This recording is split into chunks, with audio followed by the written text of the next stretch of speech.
di bagian ini kita akan bahas lebih dalam tentang bagaimana menyusun strategi AI yang lebih terarah dan juga apa saja tantangan umum yang biasanya muncul. Nah,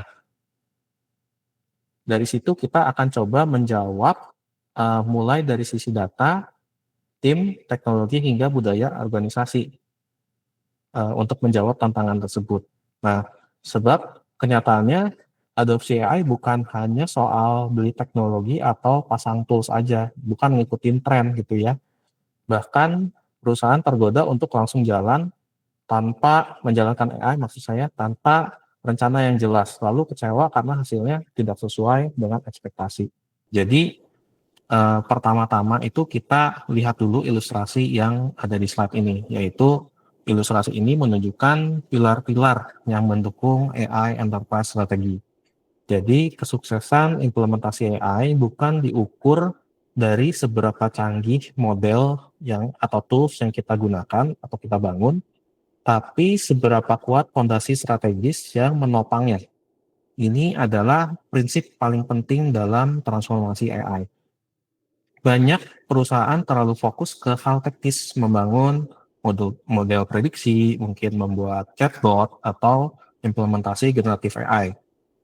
Padahal yang justru menentukan keberhasilan jangka panjang adalah hal-hal seperti seberapa jelas sih visi dan arahnya penggunaan AI di organisasi, atau ada juga apakah datanya siap dan sudah bisa diintegrasikan, dan berikutnya apakah timnya paham cara berkolaborasi dengan teknologinya.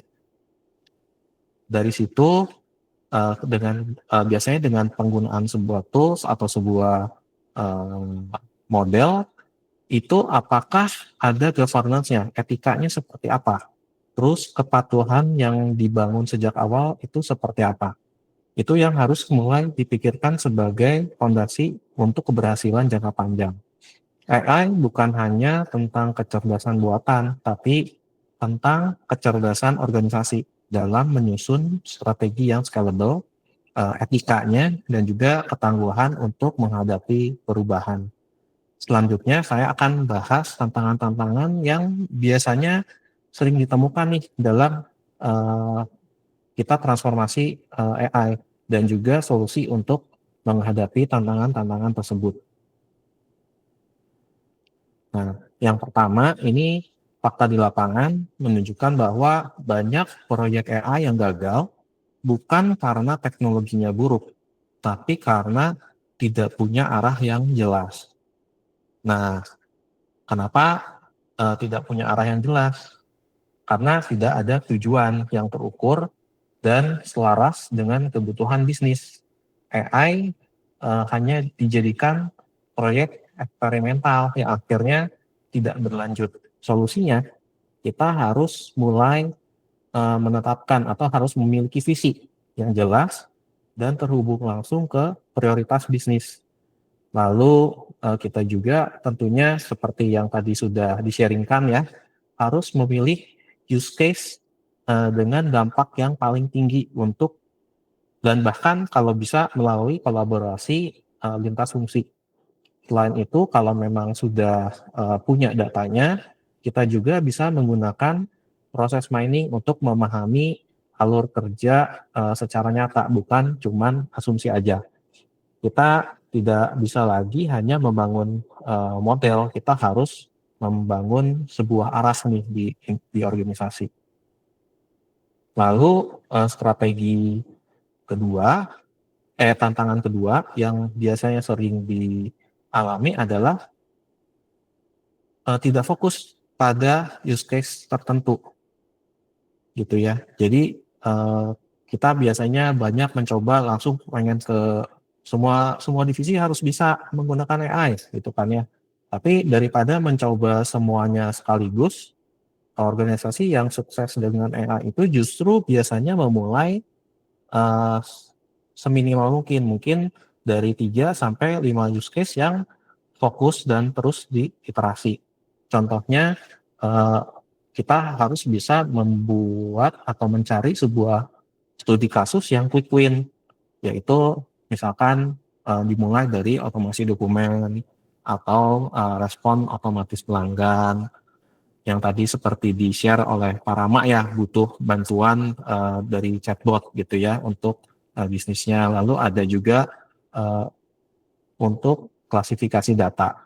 Nah, kuncinya adalah memulai dari yang sederhana, namun bisa terlihat dampaknya secara langsung dan mengukur hasilnya lewat KPI yang konkret, yaitu waktunya, biayanya, dan juga akurasinya. Dengan pendekatan agile juga kita bisa mendapatkan hasil nyata dalam waktu singkat, lalu bisa dikembangkan ke skala yang lebih besar. Nah, berikutnya itu biasanya terjadi karena terlalu fokus untuk mengikuti tren model AI yang sedang banyak dibahas atau baru saja rilis gitu ya. Seperti yang baru-baru ini keluar misalkan GPT-5 dan lain sebagainya. Nah, yang ingin ditekankan adalah sebagus apapun model AI atau tools AI yang digunakan, tidak akan bisa bekerja optimal jika datanya buruk. Masalah terbesar yang sering ditemui di organisasi adalah datanya tersebar di banyak sistem, tidak sinkron, silo gitu ya. Terus datanya kotor, tidak bersih, atau bahkan tidak standar. Dan juga tidak adanya tata kelola data secara jangka panjang. Solusinya adalah membangun sebuah strategi data governance yang kuat. Investasi di data, eh, infrastruktur data sangat krusial karena AI tidak bisa bekerja dengan asumsi. Dia butuh realitas yang utuh dan akurat. Sama seperti ketika kita membangun sebuah software. Software itu kalau kita mau website gitu ya, software website, kalau kita mau bisa diakses oleh banyak orang, itu kan harus memiliki infra, harus punya server. Nah, sama AI pun seperti itu. Dia menumpang kepada infrastruktur data. Tanpa data, dia tidak akan bisa berjalan dengan optimal. Selanjutnya, integrasi antara sistem legacy dengan sistem AI seringkali menjadi tantangan teknis. Banyak sistem internal mungkin yang sudah lama atau memang proprietary itu dirancang bukan untuk interoperabilitas, namun bukan berarti tidak bisa dilakukan gitu ya. Solusinya mungkin kita bisa menggunakan sebuah middleware atau kita customize API untuk menjembatani sistem. Lalu kita juga bisa berpartner dengan digital transformation expert ya, yang bisa merancang integrasi yang aman, scalable, dan sesuai dengan kebutuhan bisnis di organisasi. Integrasi yang sukses juga biasanya menentukan apakah AI bisa menyatu dengan workflow atau justru berdiri terpisah dan tidak berdampak. Jadi benar-betul kita harus melihat dengan penggunaan AI ini, apakah sistem yang kita inginkan, yang dibantu dengan AI ini, benar-benar ada di dalam workflow-nya perusahaan, atau ternyata hanya sekedar digunakan sekarang, tapi nanti tidak digunakan lagi. Lalu selanjutnya itu adalah kekurangan talenta AI yang menjadi masalah global. Yaitu biasanya kan merekrut AI spesialis itu tidak mudah ya, seperti yang mungkin dihadapi di organisasi Bapak dan Ibu. Karena demand-nya tinggi, supply yang terbatas gitu ya. Tapi bukan berarti kita harus menunggu. Solusinya mungkin bisa bekerja sama dengan mitra layanan AI untuk akses ke tim ahli secara cepat.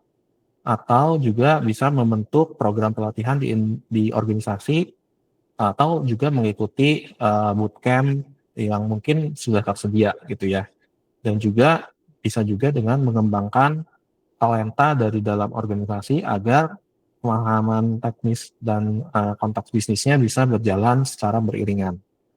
Nah, AI ini bukan proyek satu kali, tapi kemampuan jangka panjang yang harus terus dibangun. Berikutnya, AI sering dianggap sebagai ancaman oleh karyawan karena takut tergantikan atau tidak paham cara menggunakannya. Kita perlu pendekatan change management yang empatik dan kolaboratif, sehingga kita perlu membiarkan tim untuk ikut ambil bagian dalam menciptakan solusi AI untuk pekerjaan mereka sendiri, sehingga mereka bisa membangun kepercayaan terhadap AI melalui transparansi dan komunikasi yang terbuka, gitu ya. Nah, kita juga harus bisa menunjukkan bahwa AI itu hadir bukan untuk menggantikan mereka, tapi untuk mendukung dan meningkatkan peran mereka. Dan jangan lupa kita juga harus menunjuk seorang AI champions di organisasi dari dalam tim untuk jadi agen perubahan. Nah, dan yang terakhir, challenge yang sering ditemukan adalah ketika kita bicara AI, kita juga harus bicara resiko. AI membangun, AI membawa tantangan baru dari sisi keamanan, privasi, dan juga etika ya. Oleh karena itu, tata kelola harus dibangun sejak awal. Sehingga solusinya adalah kita perlu membentuk sebuah AI governance body yang jelas. Siapa yang bertanggung jawab, bagaimana prosesnya didokumentasikan, dan lain sebagainya. Terus dari situ juga kita perlu memastikan kepatuhan terhadap regulasi global, contohnya seperti GDPR, HIPAA kalau kesehatan, dan juga mungkin kalau memang sudah ada regulasi mengenai AI, yaitu AI Act gitu ya. Kita juga perlu membuat sebuah kebijakan untuk etika AI yang mengatur batas penggunaannya AI serta perlu pengawasan manusia pada keputusan-keputusan kritis. Tanpa adanya tata kelola, AI bisa menjadi kekuatan yang tidak terkendali. Dengan tata kelola yang kuat, AI justru bisa menjadi alat yang aman, dapat dipertanggungjawabkan dan juga hasilnya lebih terpercaya.